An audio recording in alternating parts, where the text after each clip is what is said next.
Lalu pesan kedua Al-Habib Ali, iftahu babal husnudzan billah wa bi ibadillah. Buka pintu kalian, buka hati kalian untuk selalu berprasangka baik, husnudzan billah, kepada Allah Ta'ala, wa bi ibadillah, dan kepada semua hamba Allah. Min husni dhanni bi rabbi his galbi malan. Al-Habib Ali itu sampai diangkat derajatnya oleh Allah Ta'ala menjadi Qutbul Ghaus karena apa? Husnudzan, berprasangka baik kepada semua makhluk Allah Ta'ala. Maka beliau mengatakan, wala bayaj ma'ak ala waliyin minal awliya illa bihusnidzan bihim. Kalian tidak akan dipertemukan oleh Allah Ta'ala dengan para awliya Allah kecuali dengan husnudzan kepada mereka, kepada para wali Allah Ta'ala. Maka kita ini tidak mengerti apa yang terjadi dari umat Rasulullah Shallallahu Alaihi Wasallam. Keberkahan yang Allah Ta'ala turunkan untuk umat Nabi Muhammad ini besar, sangat besar sekali, lebih besar daripada umat-umat sebelum Rasulullah, lebih mulia daripada umat-umat sebelum umatnya Nabi Muhammad.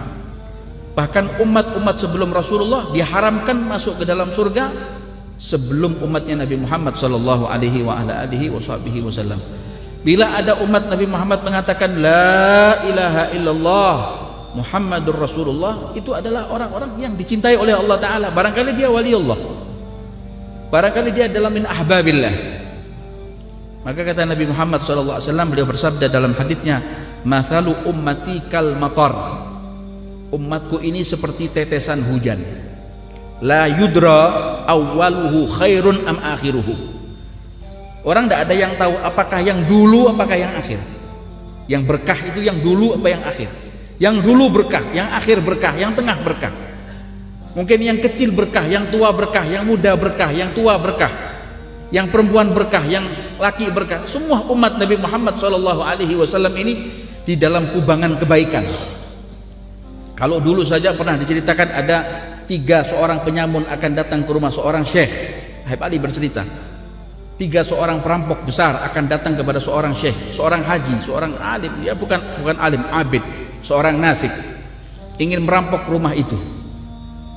Ketika sebagaimana biasanya si haji ini atau abid tadi ini, orang yang sangat getol ibadahnya kepada Allah Ta'ala ini, setiap malamnya dia tahajud, setiap malamnya dia berzikir, setiap malamnya dia mengaji Al-Quran, setiap malamnya dia mendaras ilmu.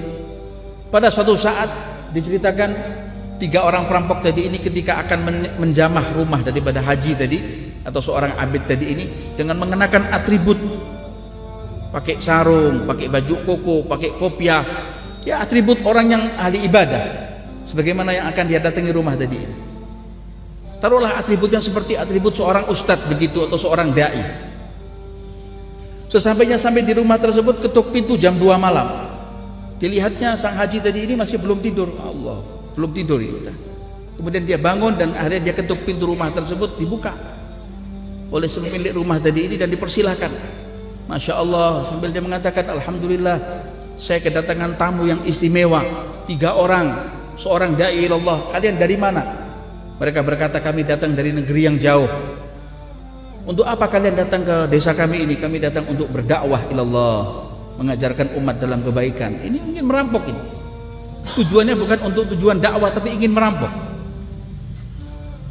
Setelah itu maka kemudian sang haji tadi mengatakan, sudah kalau begitu lebih baik kalian menginap di rumah kami, makan kalau kalian belum makan. Kalian tentunya belum makan, jam 2 malam kalian datang kelelahan. Ya, kami belum makan, disediakan makanan, disediakan minuman. Akhirnya pun mereka menginap di situ.